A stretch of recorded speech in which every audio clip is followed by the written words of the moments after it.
오늘 예수님은 하나님의 나라를 누리는 사람들, 예수 믿고 하나님 자녀가 된 사람들은 어떻게 살아가야 되는가, 어떤 복을 누려야 되는가, 그 6번째 그리고 7번째 행복을 도전하고 있습니다. 그 6번째 도전은요, 마음을 청결하게 하라라는 것입니다. 마음을 청결하게. 그리고 나머지 하나는 화평함. 언제나 화평함을 전하며 본인부터 누리며 살아야 한다. 그때 행복이 온다라는 겁니다. 오늘 말씀 가운데 우리는 진지하게 고민을 해봤으면 좋겠어요. 우리가 예수님 처음 영접했을 때 그때를 한번 여러분 떠올려 보실래요? 내 마음에 찾아왔던 말할 수 없는 평강, 기쁨, 그게 있었을 겁니다. 그 화평의 은혜가 지금도 잘 유지되고 있는가 자신을 점검해 보시고요. 혹시 내가 그때가 언제였지? 기억도 안 나시는 분이 있다면은 그만큼 내가 영적으로 무너져 있다면 오늘 말씀 통해 기도를 통해 다시 한번 그 화평을 내 안에 회복시켜 주세요. 하나님께 간절한 애통하는 기도가 있기를 바랍니다. 말씀을 통해 자꾸 나를 점검하셔야 돼요. 그리고 오늘 성령을 통해 주시는 그 은혜와 감동을 통해 올 한 해도 여러분의 평생이 정말 주님이 주시는 복 꼭 누리겠다는 믿음의 고백이 있기를 바랍니다. 우리 본문 8절 다시 한번 보실까요? 마음이 청결한 자는 복이 있나니 그들이 하나님을 볼 것이요. 이렇게 말씀하고 계십니다. 여기 표현에서 중심 핵심이 되는 3가지 표현이 있다면 마음의 청결입니다. 일단 청결 꼽을 수 있고요. 또 한 가지는 복이에요. 복 혹은 행복으로 번역이 될 수 있다 그랬습니다. 그리고 또 하나 중요한 게 있는데 보다입니다. 볼 것. 마음이 청결하면 복이 많은데 그게 뭐를 통해서 되냐? 뭘 보는가를 통해서 이게 된다. 마음의 청결을 한번 생각해 볼게요. 이 3가지 포인트에서 청결. 여러분 일단 마음이 청결해야 복 받는다는 말은 아마도 교회 다니지 않아도 세상 사람들도 잘 알 겁니다. 특히 타종교에서도 이거는 그렇게 생각을 하고 있다고 우리도 다 알고 있는데요. 불교 같은 경우 한번 생각해 볼까요? 불교는 무소유를 주장합니다. 이 마음에 뭔가에 소유하려고 하면 그 소유욕이 들어오기 때문에 그거를 비워야 한다라는 것을 강조합니다. 소유욕이 있다는 자체가 세상과 연관되어 있다 그래요. 그러니까 속세라 그러잖아요. 그분들은 속세와 연결이 되기 때문에 이 소유욕을 버려야 된다. 버린 상태에서 속세를 떠나 있다 그러면은요 마음이 비워질 거 아닙니까? 그러니까 산속에 깊이 들어가서 먹는 것도 조절하고 늘 날마다 불공을 들이면서 그렇게 스스로 어느 정도의 타이밍이 됐을 때 깨달은 자가 되잖아요. 그러니까 여러분들 부처라는 말은 어떤 예수님과 같은 위대한 위인을 이야기하는 게 아니라 부처라는 말은 깨달은 자라는 뜻이거든요. 그러니까 스스로 깨달아서 깨달은 자인 부처에 이르러야 하는 거예요. 모두가. 그러니까 어떤 신을 섬기는 게 아니라고요. 불교는. 깨닫는 수행의 종교라고 말할 수 있겠죠. 그렇게 깨달은 자는 결국 극락에서 존귀한 자로 다시 태어난다. 그럼 우리 질문은 이겁니다. 인간이 이 세상 속에 살아가면서 스스로 소유욕을 완전히 끊을 수 있는가?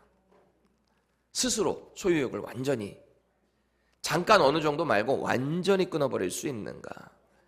이 질문의 핵심은 이거예요. 세상 속에 살아가면서 세상 속에 살면서 인간이 완전한 소유욕을 끊을 수 있는가? 이게 안 되니까 불교에서도 자꾸 속세를 떠나라 그러는 거잖아요. 그래서 산으로 가든 어디로 가든 절에 들어가 있던 그러는 거 아니겠습니까? 식습관도 바꾸고 그 좋아하는 고기도 못 먹고 그렇게 살아가는 거 아니에요. 자기를 쳐서 복종시키는 마음을 비우는 과정이 필요한 거죠. 그런데 성경의 가르침은 어떤가요? 성경의 가르침은 반드시 세상 속에서 살아가라는 거예요. 세상 속에 살면서 마음의 욕심을 버려라. 그리고 성령 충만함으로 채워서 하나님의 뜻을 따라라. 이게 성경의 가르침 아닙니까? 그리스도인은 오히려 세상 안에 거해야 하는 거예요. 그 안에서 세상 사람들에게 복음을 전해야지 내 마음 혼자 깨끗하겠다고 예전에 수도원 그런 개념이 비슷한 개념 아닙니까? 세상과 연을 끊고 수도원에 가서 혼자 살아. 그렇게 수도원에서 그런 사람들끼리만 모여서 공동체 생활을 해. 그게 성경의 가르침, 복음 전파의 이치가 맞는 것인가? 고민을 해볼 필요가 있는 거죠. 관계를 끊으면 안 된다는 거예요. 자, 그럼 우리는 질문을 할 수 있습니다. 나는 유혹 많은 이 세상에 살아가면서 내 마음을 어떻게 스스로 정결하게 할 수 있는가? 이 근본적인 답을 찾아야겠죠. 여러분 이런 시도 해보셨어요? 세상 속에 살면서 마음을 정결하게 해야지, 청결하게 해야지. 가능하시던가요? 저는 잘 안 되던데요. 내가 마음만 먹으면 세상 유혹 가운데 나는 자유할 수 있어. 나는 아무렇지도 않아. 가능할까요? 아마도 이 죄성을 가진 저와 여러분들의 이 육신은요, 이 육신이 이 세상 가운데 사는 이상은 내 마음을 스스로 청결하게 하는 것이 불가능해요. 스스로 안 돼요.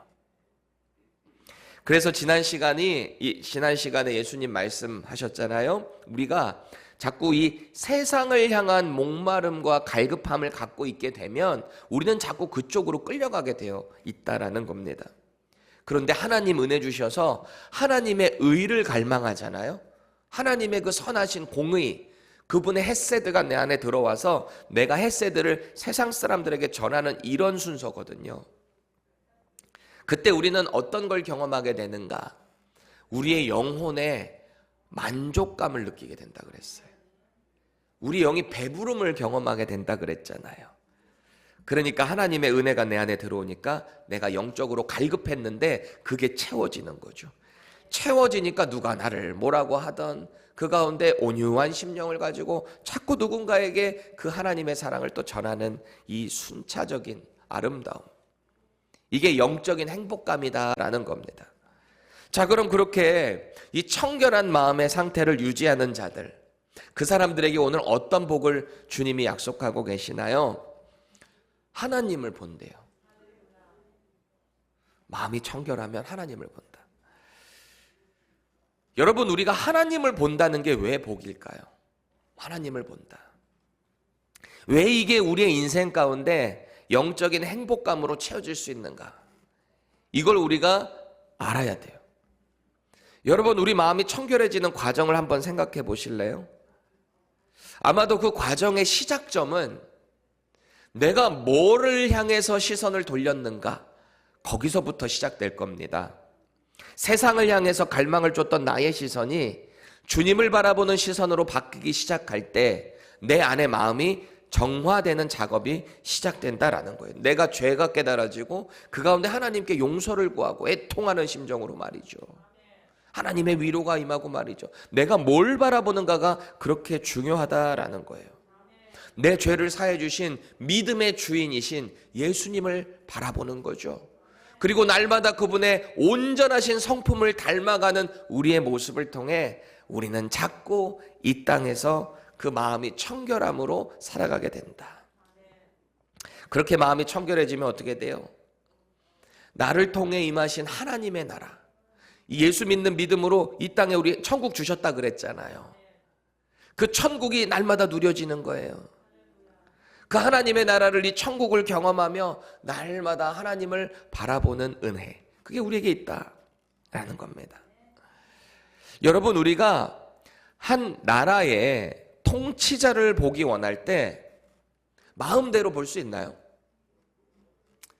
예를 들어서 이 미국의 이제 대통령, 이제 당선자인 트럼프를 여러분들이 보고 싶다고 한번 가정을 해보겠습니다. 트럼프를 한번 보고 싶다. 트럼프 마음대로 볼 수 있습니까? 여기 한 명이라도 있나요? 트럼프 언제든지 연 닿아가지고 가서 만날 수 있는 사람 있나요? 없어요. 그런데 우리가 트럼프를 직접 눈으로 보지 않아도 그를 알 수 있는 방법, 경험할 수 있는 방법이 있는데요. 그게 뭘까요? 뭐 이렇게 어렵게 생각하세요? 간단해요. 이 문명의 이기인 미디어를 통해서 우리는 볼 수 있잖아요. 뉴스를 통해서 트럼프가 어떤 사람인가, 그가 어떤 통치를 지향하고 있는가, 우리가 얼마든지 알 수 있습니다.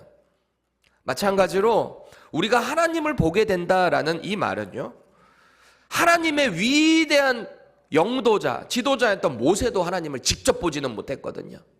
인류의 그 누구도 하나님을 직접 본 자가 없어요. 거룩한 영이시고 죄가 없으신 분이기 때문에 죄성을 가지고 있는 우리는 하나님을 직접 볼 수가 없습니다. 그래서 우리가 하나님을 직접 본다는 말이 아니에요. 지금 예수님은 하나님의 약속된 말씀, 그 말씀이 육신을 띠고 이 땅에 오신 하나님의 아들 예수님을 통해 하나님을 볼 수 있게 되는 거예요. 그분을 통해 하나님을 경험할 수 있게 됩니다. 결정적으로 하나님의 영감으로 기록된 인스피레이션 돼서 우리에게 허락된 이 하나님의 말씀을 통해 우리는 하나님이 어떤 분이신가, 그분의 성품을 알고 그분이 어떤 통치를 이 땅에 하시는가를 우리는 경험하게 되는 거죠. 그렇게 우리는 하나님을 보게 된다라는 거예요. 이게 마음이 청결한 자들이 경험할 수 있는 하나님을 보는 복이다라는 거예요. 여러분, 마음이 청결하지 않은 상태에서 이 하나님의 말씀이 잘 들어와지던가요? 우리 다 알죠? 내가 뭔가 영적으로 침체돼 있고 뭔가 일이 힘들어가지고 집중이 안 돼. 영적으로 뭔가 막 어지러워요. 그때 하나님의 말씀만 딱 열면 이렇게 했던 자리가 갑자기 확 돌아오던가요? 잘 안 되죠. 마음을 잡고 하나님을 향해 봐야 돼요. 마음을 정결하게 성령님을 의지하고 주님, 그래서 우리가 성경을 읽을 때도 기도하고 읽어야 돼. 제 마음 집중하게 해주세요. 제가 이 말씀 보여지게 해주세요. 깨닫게 해주세요. 히브리서 기자가요, 이 화평의 믿음, 이 화평이 정말 그 사람들에게 얼마나 중요한가, 이런 도전을 합니다. 히브리서 12장 14절이에요. 읽겠습니다. 모든 사람과 더불어 화평함과 거룩함을 따르라. 이것이 없이는 아무도 주를 보지 못하리라. 아멘. 모든 사람과 더불어 화평함과 거룩함을 따르라. 여러분, 우리가 말씀을 통해 자꾸 은혜와 진리가 충만하신 하나님, 그 하나님을 믿음으로 보잖아요. 그럼 바울처럼 하나님이 나를 부르신 그 상급을 보면서 나가는 거예요. 우리 시선이 자꾸 그분을 향하는 거예요. 그 상급을 바라보며 그저 달려가는 거예요, 이 땅에서. 또 이 삶이 다 끝나면 내가 장차 거할 그 천국, 하나님의 나라를 꿈꾸며 소망하며 가게 된다. 우리 시선이 자꾸 다른 것으로 가지 않고 하나님께 집중된다는 겁니다. 그렇게 우리의 영적인 눈이 확 트이잖아요. 천국의 소망을 보면서 자꾸 달려가잖아요. 그럼 내가 어떤 상황, 어떤 형편에 처해 있는 게 문제가 되지 않습니다. 왜요? 마음에 뭐가 찾아왔기 때문이에요? 평화가 찾아왔기 때문에. 이게 복이라는 거예요. 9절 보세요. 화평하게 하는 자는 복이 있나니 그들이 하나님의 아들이라 일컬음을 받을 것이며. 아멘. 화평하게 하는 자. 이 화평이라는 헬라어 단어가 에이레네라는 뜻이에요. 우리 예수님께서 부활하시고 나서 두려움에 떨고 있었던 제자들에게 찾아오셨잖아요. 그때 선포하셨던 게 저 바로 에이레네입니다. Peace be with you. 에이레네. 이 에이레네라는 말은 국가적인 평온한 상태입니다. 지금 대한민국에 이 에이레네가 필요한데요. 미국에도 이 에이레네가 필요해요. 전 세계에 이 에이레네가 필요한데요. 혹은 전쟁이 없는 상태가 에이레네입니다. 여러분, 이 에이레네, 전쟁이 없는 상태, 평온한 상태, 어디서 많이 들어본 것 같지 않아요? 헬라어로는 에이레네인데 히브리어는 뭘까요? 샬롬. 샬롬이 에이레네로 번역이 된 거예요. 여러분, 이스라엘 사람들 인사하는 게 뭐죠? 샬롬 이럽니다. 왜 샬롬 그래요? 화평하냐 이러잖아요. 원체 침략이 많았거든요. 전쟁이 언제나 이들 가운데 힘들게 했거든요. 그러니까 일어나서 한다는 소리가 평안하냐? 너 이런 전쟁 가운데 너 마음은 평안하냐? 그러잖아요. 우리 한국 사람들은 어때요? 한국 사람들은 식사하셨어요? 왜 그렇게 묻죠? 밥을 못 먹을 때가 많았으니까 예전에. 식사하셨어요? 근데 요새는 그렇게까지도 아닌데 우리 업계이신 분들 형님 식사하셨습니까? 물어보잖아요. 뭐 다 먹고 사는 사회이긴 하지만 어떤 인사가 그 민족의 문화를 반영하기도 하거든요. 이스라엘 사람들은 그런 거예요. 평안하십니까? 밤새 안녕하셨습니까? 그렇게 이 사람들은 언제나 이들 마음에 평안을 추구한다라는 겁니다. 하나님의 평안이 당신에게 있기를 원합니다. 우리 예수님께서 제자들 두려움에 있는 자들을 찾아오셔서 너희들의 마음에 그 불안과 공포를 나의 평안으로 너에게 주기를 원한다. Peace be with you. 지금 예수님께서 말씀하시는 이 화평의 복은 그런데요, 이런 실제적인 어떤 전쟁 없는 상태 그 정도의 평안이 아니라는 거예요. 지금 주님은 이런 약속을 하시는데요, 궁극적으로 예수님의 그 십자가의 사역을 통해 허락되는 영과 육체의 완전한 화평, 그 샬롬을 선포하고 계시는 거예요. 그저 이 땅에서 누리는 어떤 평화 정도가 아니고요, 예수님을 통해 하나님과 인간의 그 죄로 인해서 여기 원수지간이라 그랬죠. 도저히 인간이 이 죄로부터 헤어나올 수가 없었는데 이 불안정하고 공포하고 도저히 스스로 해결할 수 없는 이 상태를 예수님의 십자가로 해결하셨잖아요. 그 가운데 평화가 임했다 그랬잖아요. 지금 예수님은 이 화평을 선포하고 계신다라는 거예요. 그래서 9절 다시 보세요. 화평케 하는 자는 행복한 사람이다 그러는 거예요. 왜냐하면 하나님의 아들이라 일컬음을 받기 때문이다 그럽니다. 자, 그럼 여기서 질문. 지금 예수님은 그럼 예수님을 안 믿어도 하나님의 아들이 될 수 있다는 방법을 제시하는 걸까요? 예수님을 믿지 않아도 화평만 선포하고 피스메이커로만 살아가면 그러면 하나님의 아들이라는 일컬음을 받을 수 있다는 말일까요? 아닌 거 아시죠? 여기서 우리가 다시 좀 정리를 하고 넘어가야 될 게 있는데요. 지금 이 산중에서 예수님께 가르침을 받고 있는 대상자들이 누구라고 그랬죠? 물론 그 전에 보면은 무리들이 같이 나왔어요. 근데 이 중에는 진짜 예수님을 따르기로 결단한 제자들도 있었다라는 것입니다. 그 산중에 있는 제자들에게 예수님께서 그런 사람들을 포커스로 말씀을 하고 계셨겠죠.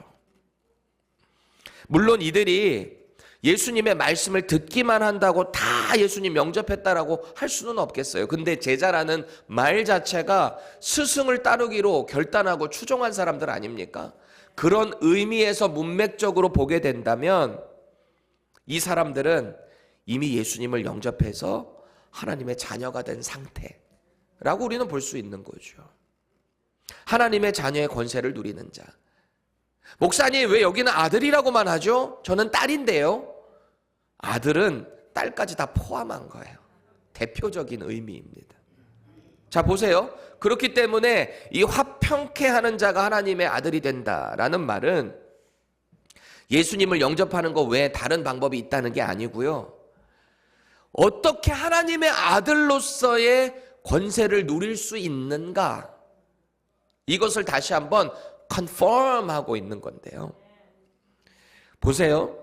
예수님이 십자가에 죽으심으로 하나님과 우리의 원수 되었던 이 관계가 화목하게 됐다 그래요. 화평하게 됐다는 거예요. 전쟁이 일어나는 이유가 뭡니까? 화평하지 않으니까 그 안에서 서로 갈등이 일어나다가 빵 폭발하는 거 아닙니까?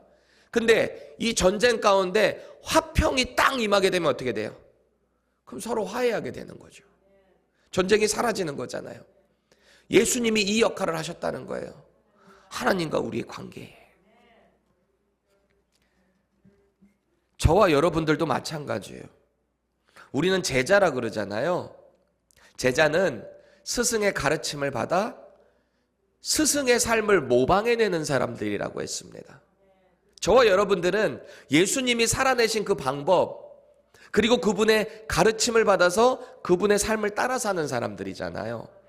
그럼 이 예수님이 이 땅에 오셔서 뭘 하셨는가 보면 하나님과 우리의 관계를 화목하게 하기 위해, 화평을 선포하기 위해 오셨다라고 한다면 우리는 어떻게 살아야 될까요? 우리도 똑같이 그 화평을 선포하며 예수님의 복음을 전하며 살아야 되지 않겠습니까? 각자에게 질문해 보세요. 나는 이 예수님의 복음으로 자꾸 주변을 화평케 하는 사람인가? 나는 정말 지금 이 복음으로 피스메이커로 살아가고 있는가? 아니면 여전히 트러블 메이커로, 아니면 onlooker, 그냥 구경꾼으로 살아가고 있는가? 자신을 점검해 보셔야 됩니다. 꼭 기억하세요. 여러분, 이 사람은 누구나요, 불화를 원하는 사람은 없어요. 다투고 싸우고 이런 거 원하는 사람 혹시 있나요? 없어요. 다 화평을 원합니다. 그런데 왜 우리는 이 화평, 싸우지 않는 이런 평화를 원하지만 왜 우리는 종종 이 다툼, 불화를 경험하게 되는 걸까요? 왜 우리는 가정에서, 교회에서, 사회에서, 각자 속한 그 공동체에서 왜 우리는 이런 갈등들을 경험하게 되는 걸까요? 이 땅에 화평을 이루기 위해 오신 예수님을 닮아가지 못해서 그런 거 아닐까요? 이거밖에 없어요. 우리가 자꾸 예수님을 닮아가면 그 예수님의 화평이 우리 안에 들어오고 우리가 그 화평을 자꾸 주변에 흘려보낼 수밖에 없거든요. 내가 누군가랑 자꾸 싸운다, 다툰다, 뭔가 내가 속한 곳에서 불화가 일어난다? 예수님을 못 닮아서 그런 거죠. 자꾸 나의 눈이 세상을 향해 있다 보니까 내 마음이 청결할 수가 없고요.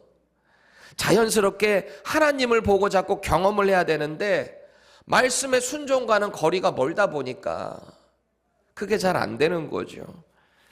예수님을 통해 자꾸 내 인생에 이루신 이 화평의 복, 그것을 이루어야 되는데, 이 화목의 은혜를 이루어야 되는데 내 마음에 나부터가 평화가 사라지다 보니까 그게 잘 안 되는 거 아닐까요? 에너지가 없는 거죠. 그래서 오늘 사도 바울이 어떤 도전을 우리에게 또 하는가? 여러분, 바울이 개척한 수많은 교회들 중에 가장 아픈 손가락이 있어요. 수고도 정말 많이 했고 주의 종이 일하면서 사례비 받는 게 마땅한데 그것도 못 받았어요. 왜? 그 사례비를 줄 만한 믿음의 준비가 안 돼 있었거든요. 그래서 텐트 메이커를 하면서 낮에는 일하고 저녁에는 말씀 가르치고 이렇게 할 수밖에 없었던 곳 어디였을까요? 고린도 교회였습니다. 분쟁도 많았고 자기 은사가 더 크다고 막 싸우고 난리가 나고 서로를 무시하고 짓밟고, 그 고린도 교회를 향해서 아픈 마음을 가지고 사랑의 마음을 가지고 편지를 했는데 이 편지의 내용이 저와 여러분들에게도 동일하게 적용되는 하나님의 말씀이거든요. 우리 함께 읽어보겠습니다. 고린도후서 5장 18절에서 19절입니다. 시작. 모든 것이 하나님께로서 났으며 그가 그리스도로 말미암아 우리를 자기와 화목하게 하시고 또 우리에게 화목하게 하는 직분을 주셨으니 곧 하나님께서 그리스도 안에 계시사 세상을 자기와 화목하게 하시며 그들의 죄를 그들에게 돌리지 아니하시고 화목하게 하는 말씀을 우리에게 부탁하셨느니라. 아멘. 꼭 기억하세요. 예수님을 구세주로 영접하잖아요. 그럼 일단 하나님의 자녀가 됩니다. 그리고 하나님과 우리의 관계에 이 화목을 누리게 됩니다. 그렇게 화목을 누린 아들, 딸들은 이제는 우리 주변에도 이 하나님의 화평을 전하며 산다라는 거예요. 이게 그냥 해도 되고 안 해도 되고가 아니라 지금 사도 바울이 뭐라 그래요? 화목해 하는 뭘 주셨대요? 직분을 주셨다고 합니다. 저와 여러분들에게 이 직분을 주셨다고요. 직분을 맡은 자는 해야 될 게 뭐예요? 충성이거든요. 직분을 맡았으면 충성하는 거라고요.